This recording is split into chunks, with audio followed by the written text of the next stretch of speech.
China has resorted to a very dangerous trick in negotiations with the United States of America, thereby setting up Donald Trump. The Chinese authorities decided to fulfill the agreement with Donald Trump on lifting restrictions on the export of rare earth metals, but in a way that benefits themselves.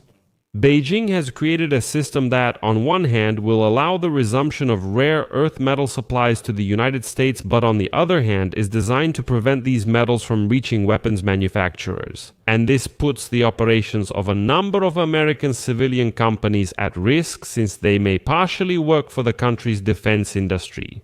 Beijing stated that it agreed to trade truces but included provisions in the terms that effectively maintain the ban on rare earth metal supplies to the United States. Moreover, China used a scheme for this that the United States itself had used against China. Meanwhile, Trump is trying to fight the United States Supreme Court, which is actually threatening to cancel all tariffs, which would require the United States to return those very tariff collections to all countries. My name is Alexei Pichi. Let's discuss this topic together, but before we start, I ask you to subscribe to this channel, like this episode, and be sure to write any detailed comment under this video.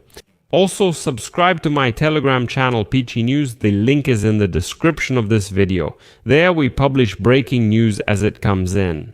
If you want to support the work of this YouTube channel, you can do so financially with any donation or a paid sponsorship subscription using the links and details provided. In the description of this video, it says, support the Alexei Pichi channel.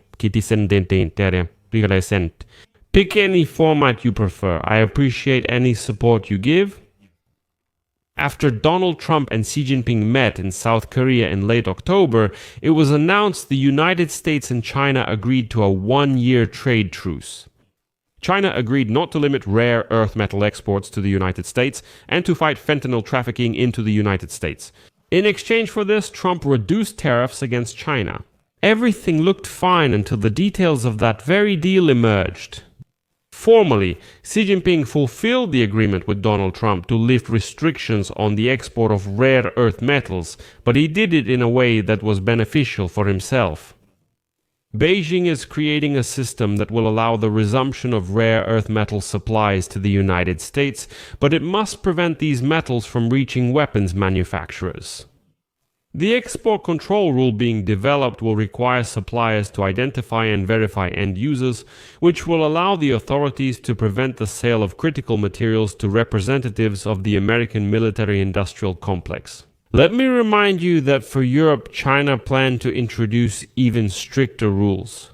When every company in Europe that uses more than 0.1% of rare earth metals from China will have to obtain a license from China to sell its products to anyone, and Beijing would decide exactly where European companies can sell their goods. And now, Xi Jinping is in fact introducing a very similar system of restrictions for the United States, although formally he is ready to sell rare earth metals to America. With strict control, the new system will make it harder for United States automotive and aerospace companies to import some metals from China, because they very often produce both civilian and military products. And it seemed that this was exactly the intention. China is not against transferring and selling rare earth metals to the United States, but the United States supposedly, is to blame themselves because their companies produce things for the military sector as well. So, sorry, but we're ready to sell. But the question is, to whom? You need to understand that rare earth metals are widely used in modern technology and electronics, from smartphones and medical equipment, electric and regular cars, to weapons, including missiles, radars, submarines, fighter jets, and so on. And after meeting with Chinese Chairman Xi Jinping at the end of October, Donald Trump stated that Beijing's issuance of general licenses would in fact put an end to the restrictions on the export of rare earth metals, which were introduced in response to the trade war started by the United States president.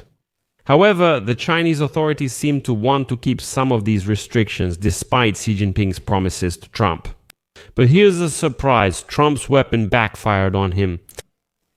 The Chinese system of verified end users was modeled after American procedures, just like most of China's export control system. China is simply mirroring America's policy in the United States. These rules, which have actually been in effect since 2007, allow certain Chinese companies to acquire strategically important products under a general license without having to obtain separate permits for each purchase. This simplifies the import of controlled goods, such as chemicals or equipment for chip manufacturing. But it requires companies, among other things, to agree to inspections by regulatory authorities to confirm compliance with the requirements. China currently accounts for about 60% of global rare earth mining and more than 90% of rare earth processing.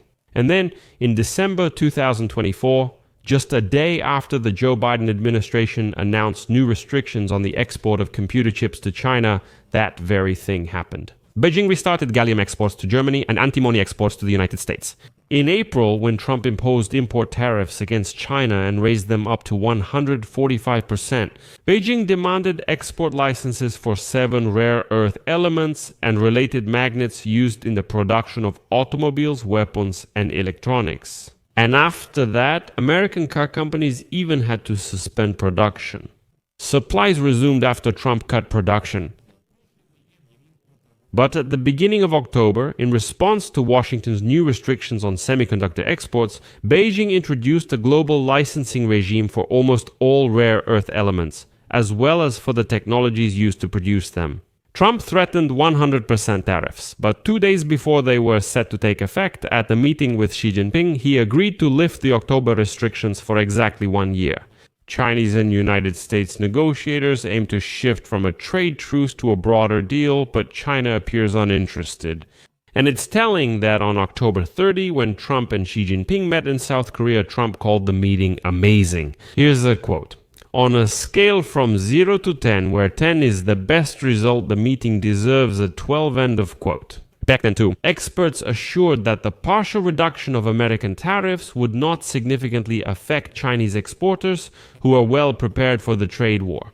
And in fact, they didn't even pay attention to the higher rates. De-escalation, of course, removes the immediate threat of a significant increase in tariffs from the agenda.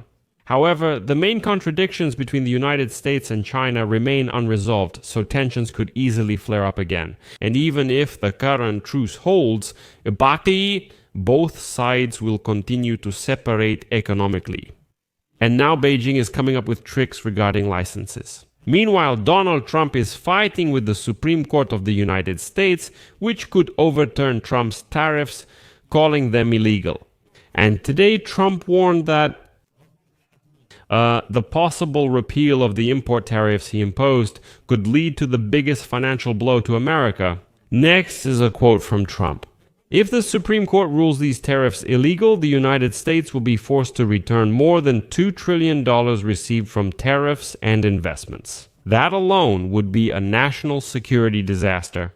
Those who oppose us in the Supreme Court are quoting underestimated figures so that the court will decide that it will be easy to get out of this terrible situation that these anarchists and bandits have put us in. Well, in the end, I have only one question. Who does Donald Trump call the anarchists and bandits who put the United States of America in this situation? After all, he was the one who initiated the trade war, so I'll leave it at that. Share your opinions and conclusions in the comments below this episode. Subscribe to the channel, hit the bell, and don't forget to like. That's all for now.